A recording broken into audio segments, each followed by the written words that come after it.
ఉత్సాహంగా ఉల్లాసంగా చదువు సాగాలి, గొప్ప గొప్ప ఉద్యోగాలు సాధించాలి.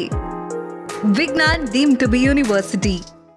అర్హర వీరమల్లు సో ఇప్పటికీ రిలీజ్ అయ్యి మిక్స్డ్ టాక్ తెచ్చుకుంటున్న పరిస్థితి మనం ఇక్కడ చూస్తూ ఉన్నాము. అయితే దీనికి సంబంధించి అసలు సినిమాకి సంబంధించి అటు ప్రేక్షకులు ఏం మాట్లాడుతున్నారో తెలియదు, కానీ ఇటు రివ్యూస్ పరంగా కూడా చాలామంది సెకండ్ హాఫ్ అస్సలు బాగాలేదు, చాలా నెగిటివిటీ ఉంది, ఇంత హైప్ పెంచి ఇన్ని సంవత్సరాలు తీసుకునేది ఈ సినిమా కోసమేనా, మళ్ళీ దీనికి పార్ట్ 2 కూడా అవసరమా అన్నట్టు చాలామంది చాలా రకాలుగా మాట్లాడుతూ ఉన్నారు. అసలు ముఖ్యంగా సినిమాను మనం ఏ విధంగా చూడాలి, ఇలా రివ్యూలు ఇచ్చేవాళ్ళు అంటే సినిమా చూడకుండా కూడా రివ్యూలు ఇచ్చే వాళ్ళ గురించి ఏం చెప్తారని విషయాలు తెలుసుకుంది వాళ్ళ మనతో పాటు ప్రముఖ ప్రొడ్యూసర్ నటకుమార్ గారు ఉన్నారు. సార్ నమస్తే. సో గతంలో కూడా అంటే సినిమా బాగున్నప్పటికీ రివ్యూలు ఎవరైతే ఉన్నారో కొంతమంది డబ్బులు తీసుకొని రివ్యూలు చెప్తూ ఉంటారు, పాజిటివ్ సినిమాని నెగిటివ్ అని, నెగిటివ్ని పాజిటివ్ అని. అలా ఇప్పుడు అర్హర వీరమల్లుకు కూడా సేమ్ ఇలాంటి పరిస్థితే ఉంది, సినిమా బాగానే ఉంది, కానీ బయటకు వచ్చేసరికి కొంతమంది జనాల్ని పెట్టించి కానీ లేకపోతే వాళ్ళ ఇష్టం వచ్చినట్టు సెకండ్ హాఫ్ చాలా అంటే అసలు బాగాలేదని, లేకపోతే ఈ సినిమాకి అంత హైప్ లేదని, మళ్ళీ ఫస్ట్ హాఫే ఇలా ఉంది సెకండ్ హాఫ్ మళ్ళీ అవసరమా, మళ్ళీ దీనికి ఇంకెన్ని సంవత్సరాలు తీసుకుంటాడో అని చెప్పి చాలామంది చాలా రకాలుగా మాట్లాడుతున్నారు. సో ఏం చెప్తారు సార్? చాలామంది ఏం మాట్లాడట్లేదు, వైసీపీలే మాట్లాడుతున్నారు. మళ్ళీ ఇది చెప్పొచ్చు కదా పేర్లు, వైసీపీలే మాట్లాడుతున్నారు, సాక్షి ఛానలే మాట్లాడుతుంది, సాక్షి పేపరే మాట్లాడుతుంది, కొన్ని ఛానళ్ళు మాట్లాడుతుంటాయి, కొన్ని పేపర్లు మాట్లాడుతుంటాయి, కొన్ని యూట్యూబ్లు మాట్లాడుతుంటాయి. దీని అంతటికీ మొత్తం టోటల్గా ఆటోమేటిక్గా రాత్రి 10 గంటల నుంచే మామూలుగా 9 గంటల నుంచి స్టార్ట్ చేశారు social media. With in minute every minute మొత్తం సోషల్ మీడియాలో మొత్తం నెగిటివ్ ప్రచారం చేయండి అని.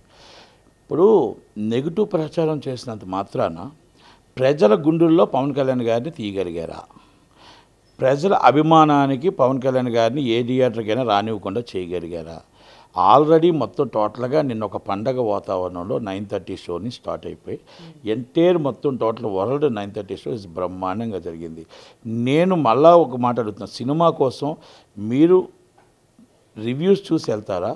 సినిమాను ఒక్కసారి చూసి మనం ఆయన సినిమా ఎలా చేశాడు, ఏ యాక్టింగ్ చేశాడు, ఏ ధర్మం కోసం చేశాడు, ఒక్కసారి సినిమా చూడండి. చూసిన తర్వాత నచ్చకపోతే మానేయండి తప్ప దయచేసి సినిమాని ఇష్టం వచ్చిన నెగిటివ్ కామెంట్స్ చేయకండి. ఓకే, ఇది ఈజ్ మనం ఏమి చెప్పలేము మనం, ఎందుకంటే వాళ్ళ పొలిటికల్ వార్ నడుస్తుంది, ఆయన డిప్యూటీ సీఎం అని కూటమి కనుక ఆటోమేటిక్గా ప్రతిపక్ష నాయకులు వైసీపీ కాబట్టి ఆటోమేటిక్గా నడుస్తుంది. ఇప్పుడు నిన్న కడపలో జరిగింది, రెచ్చగొట్టి అటు ఉండొచ్చు ఇటు ఉండొచ్చు, నిన్న విజయవాడలో జరిగింది అటు ఉండొచ్చు ఇటు ఉండొచ్చు, నేను ఏలూరులో జరిగింది అటు ఉండొచ్చు ఇటు ఉండొచ్చు. ఇవన్నీ నేను ఏమంటున్నానంటే సినిమా థియేటర్లోకి ముందు సినిమాకి వెళ్ళి సినిమా చూడండి. ఆ సినిమాని మొత్తం ఫస్ట్ హాఫ్ బాగుంది, సెకండ్ హాఫ్ బాగుంది, లేకపోతే 2 గంటలన్నర సినిమాలో 10 నిమిషాలు 4 సీన్లు బాగోపోతే 2 గంటల 20 నిమిషాలని రిజెక్ట్ చేయడం కాదు. ఆ 2 గంటల 20 నిమిషాలు సినిమా దేనికోసం ఉంది? దేశం కోసం ఉందా, మన హిందూ ధర్మం కోసం ఉందా, మనం సనాతన ధర్మం కోసం ఉందా, దేనికోసం త్యాగం చేశారు, దేనికోసం సినిమా తీశారు, ఈరోజు మన దేశం కోసం సినిమా తీశారా, ఆయన కోసం సినిమా తీశారా, మన ప్రజలకు అర్థమయ్యే విధంగా సినిమా తీశారా, రేపు 25 సంవత్సరాల తర్వాత మన దేశం ఫ్యూచర్ ఏంటి, ఆ ఫ్యూచర్ ఎవరు ఏలబోడతారు, ఎవరు మనం దెబ్బతింటాము, ఎక్కడ ఏముంటుంది, ఈ సినిమాలో మొత్తం టోటల్గా ప్రతి హిందూ చూడవలసిన సినిమా. బీజేపీ వాళ్ళు నెత్తి మీద వేసుకొని పెట్టుకొని ఈ సినిమాని తీసుకెళ్ళి చూపించవలసింది సినిమా. ఆర్ఎస్ఎస్ వాళ్ళు ఈ సినిమాని చూపించి మొత్తం టోటల్గా మన చరిత్ర ఏంటో చెప్పవలసిన సినిమా. ప్రతి విశ్వ హిందూ పరిస్థితి సినిమాని తీసుకెళ్ళి మన చరిత్ర చూపించవలసిన సినిమా. ఇది పవన్ కళ్యాణ్ గారు ఒక సాహసం చేశారు, దానికి వెల కట్టలేము. ఎందుకంటే ఆ ధైర్యం చేయడానికి పవన్ కళ్యాణ్ గారికి కావాలి హ్యాట్స్ ఆఫ్. అలాగే ఆ సినిమాని టేక్ ఓవర్ చేసి నిర్మాతగా చేసినందుకు ఏఎం రత్నం గారికి కూడా ధైర్యం కావాలి. ఆ ధైర్యం ఆయనకి, సినిమా చేసినందుకు ఆయనకి నిజంగా ఇద్దరికి కూడా చేతి దండం పెట్టాలి. ఆ సినిమాని నేనేమంటున్నానంటే ప్రతి ఒక్కరు ప్రేక్షకుల దగ్గర తీసుకెళ్ళండి, రివ్యూలు చూడకండి, నెగిటివ్లు చూడకండి, ప్రేక్షకుల దగ్గర తీసుకెళ్ళండి, ప్రజలను తీసుకుని వెళ్ళండి, ప్రజలను తీసుకెళ్ళి అవేర్నెస్ చేసి సినిమాని చూపించండి, సినిమా చూడమనండి. సినిమా చూస్తే జనాలకు అర్థమవుతుంది మనం ఎక్కడున్నాం, ఏ దేశంలో ఉన్నాం, రేపు రాబోయే పరిస్థితులు ఏంటి, రేపు రాబోయే మన దేశ పరిస్థితులు ఏంటి, స్థితిగతులు ఏంటి, అన్నీ మొత్తం టోటల్గా ఒక ధర్మం ఏంటి, ఆయన తీసే సినిమా ఏంటి, ఆయన నమ్మిన ధర్మం మీద వెళ్ళాడా లేదా అనేది ఒక్కసారి పవన్ కళ్యాణ్ గారి కోసం కనబడుతుంది. నేను పవన్ కళ్యాణ్ గారు ఒక సినిమా హీరో ఓరియంటెడ్ సబ్జెక్ట్ చేశాడు, ఆ సబ్జెక్ట్ కోసం వెళ్ళండి. నేను మళ్ళా అంటున్నాను, మీరు సినిమాని జన సైనికులు, మీరు మొత్తం టోటల్గా పవన్ కళ్యాణ్ గారి అభిమానులు, కూటమి అందరూ కలిపి మీరు గవర్నమెంట్ ఎలా లాస్ట్ ఇయర్ తీసుకురాగలిగారో ఇది ప్రతి ఒక్కరూ కూడా ప్రజల్లోకి తీసుకెళ్ళండి. ప్రజల కోసం మొత్తం టోటల్గా ప్రజల్లోకి ఈ సినిమాని తీసుకెళ్ళండి. ప్రజల్ని థియేటర్ కాడికి వచ్చి మీ పల్లెల్లో ఏ థియేటర్ ఉందో ఆ పల్లెల్లో థియేటర్ కాడికి వచ్చేటట్టు చేయండి. ఎందుకంటే సినిమా అనేది ఒక సబ్జెక్ట్, మంచి సబ్జెక్ట్ సినిమా, మంచి ఓరియంటెడ్ సినిమా. ప్రతిపక్షాలు ఎన్నో చెప్తూ ఉంటాయి, ప్రతిపక్షాలు ఎన్నో మాట్లాడుతూ ఉంటాయి, ప్రతిపక్షాలు ఎన్నో అబండాలు వేస్తూ ఉంటాయి. పట్టించుకోకూడదు. ఎందుకంటే ఆయన పొలిటికల్లో ఉన్నాడు కాబట్టి, పొలిటికల్లో ఉన్నాడు కాబట్టి. అలాగే ఇంకో మాట చెప్తున్నా, రెండోది ప్రతిపక్షాలు అన్నారు, ఇంకొకరు అన్నారు కాదు, సినిమాని మీరు రేట్ మాత్రం 700 రూపాయలు బీసీలు పెట్టడం అనేది రాంగే. ఎందుకంటే అభిమానులు అందరూ బాధపడ్డారు, అభిమానులు అందరూ కష్టపడ్డారు. 700 రూపీస్ అవ్వడం అనేది ఆ నిర్మాత ఏంటంటే మా బాధ అర్థం చేసుకోండి, మా కష్టం అర్థం చేసుకోండి, మేము పెట్టిన పెట్టుబడి అని ఒక మాట ఆయన అన్నాడు. ఓకే, అది బడ్డన్గా పడింది. అభిమానులకు ఏంటంటే 700 రూపాయల టికెట్ అనేది బడ్డన్గా పడింది.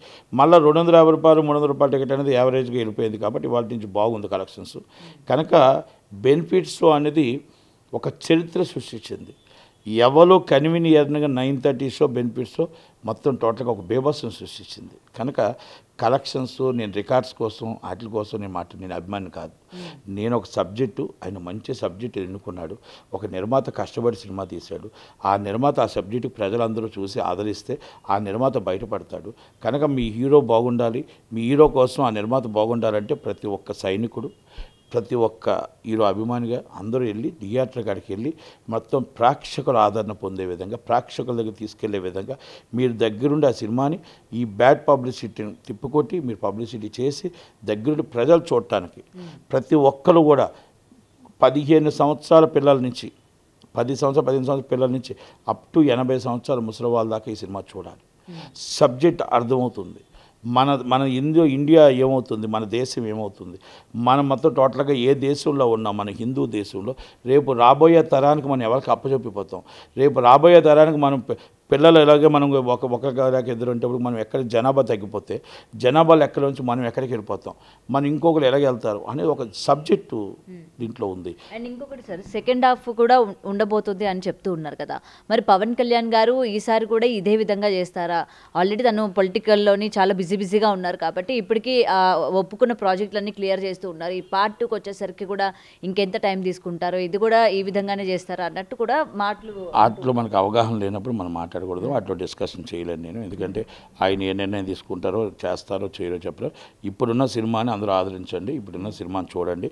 సినిమా బాగుంది, మంచి సినిమా, మంచి సబ్జెక్ట్ గల సినిమా.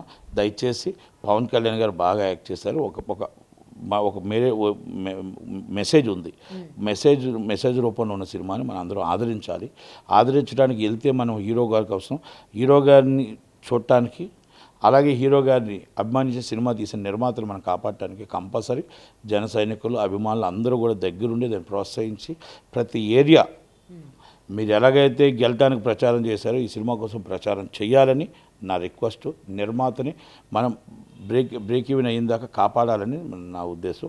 దయచేసి ఈ సినిమాని హిట్ చేస్తారని, ప్రతి ప్రేక్షకుడు సినిమా చూస్తాడని, ఇలాంటి తప్పుడు ప్రచారాలు నమ్మొద్దని చెప్తూ thank you very much. Thank you sir.